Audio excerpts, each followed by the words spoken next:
Hi guys, my name is Kirsty and welcome to Upside Down Books. Today I am bringing you another book tag because suddenly I'm addicted to them and I cannot get enough. This tag was created by Read Like Wildfire and Becca the book reviewer, so I'll leave links down below for you. If you didn't see my previous book tag, that was the Harry Potter book tag or the Harry Potter spells book tag, so feel free to go check that one out. I had heaps of fun doing it, so I jumped online again to see what else I could find. Now, as it turns out, the same blog that I got the Harry Potter questions off also has a bunch of other tags. So again, I am over at Dreamland Book Blog, and this time I am doing the You're Not Good Enough book tag.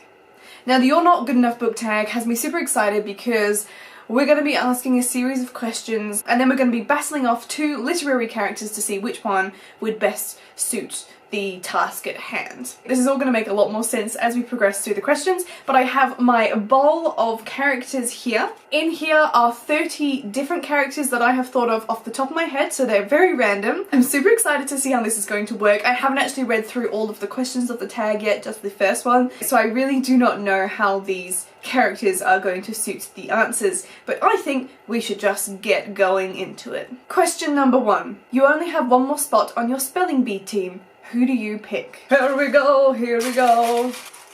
Okay, so our choices are Kaz Brecker or Simon Spear. Kaz Brecker is from The Six of Crows duology by Leigh Bardugo, and Simon Spear is from Simon vs. the Homo Sapiens Agenda. I feel like this shouldn't be a hard decision. I think Simon is the obvious answer, but then again, if things start to go wrong, Kaz is the perfect person to have up my sleeve to, I don't know, dupe the audience and make them think we did it right. I think I'm gonna have to say Kaz for this one, just for the sheer joy of watching Kaz Brecker on a spelling bee team. Question number 2. Both of these characters are going to kill you. Who do you kill first to have a better chance at survival? This is gonna be a good one. So my options are... oh no! Bitter Blue or Inej Ghaffar. Inej Ghaffar is also from the Six of Crows duology, and Bitter Blue is from Bitter Blue, which is the final book in the Graceling Realm trilogy. I think that one's fairly obvious. If out of those two, the one that I have the least chance of surviving is Inej, so she'd be the one I'd be killing off first. Question number 3. You're on The Bachelor or Bachelorette, and you're down to these two characters. Which one are you going to give your rose to? That is a great question. This one is Horace Slughorn. Oh! Or Rowan Whitehorn. Ah, come on, that's not even a question. I'm obviously going to give my rose to Rowan, and Slughorn can just leave. Question number 4. You've been chosen for the Hunger Games. Who would most likely volunteer in your place? Can we just appreciate that on Dreamland Book Blog, her choices were between Voldemort and Kaz Brecker? I don't think either of those would volunteer. Okay. Ooh. The first choice is Elias Viturius from An Ember in the Ashes by Sabat Here. And the second one is Harry Potter. Well, I don't think we have to deliberate on that one either. I think we'd be safe to say that Harry's gonna be the one to jump in my place, although, truth be told, I think Elias would do it too. If you're wondering why I have blue on my fingers, by the way, I wrote these with my ink pen and it went everywhere. I just read question number 5. Oh my god! That's horrible! Oh, question number 5. You're stranded on an island. Which of these characters would you sacrifice to engage in cannibalism? Okay, please don't be someone I like. Oh god, this is gonna be awful, I can just feel it. Okay. Oh. My first choice is Aelin Galathynius from the Throne of Glass series by Sarah Domas. Oh, I feel really bad. And my second choice is Katha Avery, who's from Fangirl by Rainbow Rowell. Okay, given these two choices, and if I'm stranded on an island, I'd have to sacrifice Kath because I think Aelin's more likely to actually help me get out of the situation. Oh, that's such an awful thought. Who made up these questions? Question number 6. You're the next DC or Marvel superhero. Who is your sidekick? Please be good, please be good. Ooh. Okay. Choice number 1. Aslan from The Lion, the Witch and the Wardrobe by C.S. Lewis.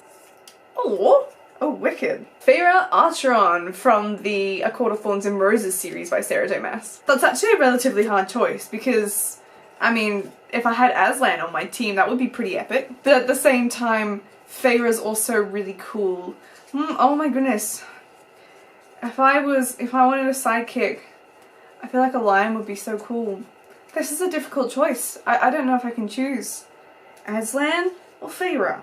Aslan or Feyre? I think I'm gonna go with Aslan. Because I feel like if I rocked up with a gigantic lion that could talk to you, that would be a little bit more scary than Feyre. Plus I just have the feeling that I wouldn't get along with Feyre. I love her, but I feel like we'd argue.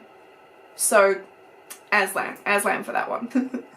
This is just getting better and better. Question number 7. You're the manager of an avocado admiring company. Who would you fire for lack of communication skills? That honestly has to be one of the weirdest questions yet. Dorian Havillard from the Throne of Glass series by Sarah J Maas.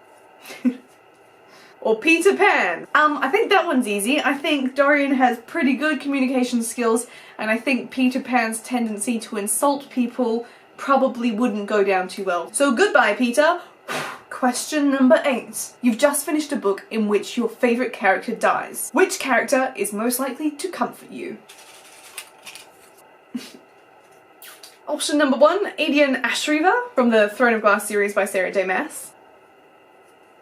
Oh! Option number 2, Mr. Tumnus from The Lion, the Witch and the Wardrobe by C.S. Lewis. I mean, honestly, if Aedion turned up in my room to comfort me, I think I'd be pretty happy about that. No, it has to be Mr. Tumnus. Mr. Tumnus is definitely the most caring of these two characters. Aedion is such a jokester, so sorry Aedion, we're going with Mr. Tumnus. Question number 9. Ugh, it's high school. Who is most likely to be part of the popular clique? Shake it up, shake it, shake it, shake it, shake it. So, option number 1, Mo Fulchart from the Inkworld series by Cornelia Funk. Or Tyrannus Basilton Grimpitch from Carry On by Rainbow Rowell, otherwise known as Baz. Well, seeing as Mo is a very kind-hearted father and Baz, well, Baz is Baz, I think we're gonna have to say that Baz would definitely be the one that was in the popular clique. Definitely him. Question number 10. The day has finally arrived. You're a year older. Who would have the nerve to forget your birthday? Let's see who would forget my birthday. We have Nina Zenik from The Six of Crows duology by Leigh Bardugo, or Lizzie Bennet from Pride and Prejudice. I think it's fair to say that Nina is probably going to be the one most likely to forget my birthday, but maybe not because she's cruel, but maybe, like, she's probably more just fighting for her life in some epic mission, whereas I think Lizzie would be the one to be organising it. Question number 11. You've just found an upcoming booktube star. Who would it most likely be? That's a good question. I like that question. The first choice is Magnus de Mora from Falling Kingdoms by Morgan Rhodes.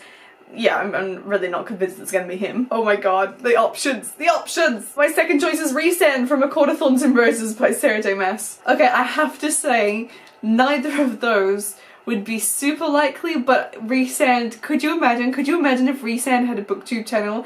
That would actually be the most hilarious thing in my life. I need this now. I'm gonna pick Rhysand. Rhysand's gonna be our upcoming booktube star. Question number 12. Sleepover time. Unfortunately, you can only invite one person. Who is it gonna be? I can just imagine the answers to this question.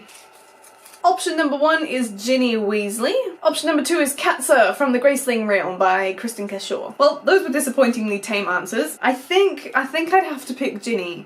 I think Katza would be interesting, but I think she'd have so many nightmares that she would just wake me up the whole time, like screaming, thinking that she was dying, whereas Ginny is probably the safer bet. So yeah, Ginny for that one.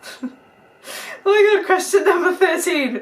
Question number 13. Bam! You're pregnant. Who is the father or mother? I'm scared now. Oh no. Oh no.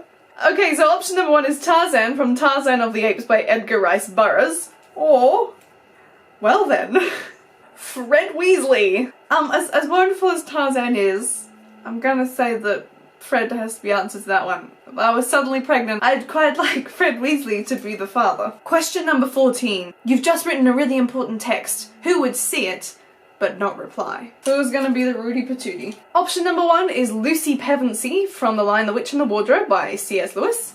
Oh no. Option number 2 is Hermione Granger. Okay, I like to think that in any circumstance Hermione would not stand me up in the texting world, and so I'm gonna pick Lucy. And I think that's fair. I think Lucy has some selfish tendencies, so, you know, not great choices to pick between, but I'm gonna say Lucy's the one who doesn't reply. Now for the last question. Question number 15. You've just woken up and it's time for breakfast. Who has replaced your mum? We've got 2 answers left. This could be interesting. Okay. Okay, our first choice is Despero, from The Tale of Despero by Kate DiCamillo, I think. I know my answer. And the next one is Ren Rajaram from Tiger's Curse by Colleen Houck. So if you're new here and you don't know that Tiger's Curse is my favourite book, I would 110% die if Ren was standing in my kitchen making me breakfast. Like, I would, bam, just be out for the count. That would be too much. But that being said, I think it would also be hilarious and adorable if Despero was like standing on the stovetop trying to be like Ratatouille, but not, because, you know. As much as I love Despero and his bravery, I have to say that Ren has to be the one who has replaced my mum and is making me breakfast. Yep, I'd take that. I'd take that. Well, that brings us to the end of this tag. I had a lot of fun making that and coming up with the answers. If you want to have a go at this tag, I'll leave all the questions down below for you to copy and have a go at. Anyone can do it. Feel free to jump on. Let me know if you do it. I'd love to see your answers. But that is all I have for you today, so I will see you in my next video. Goodbye!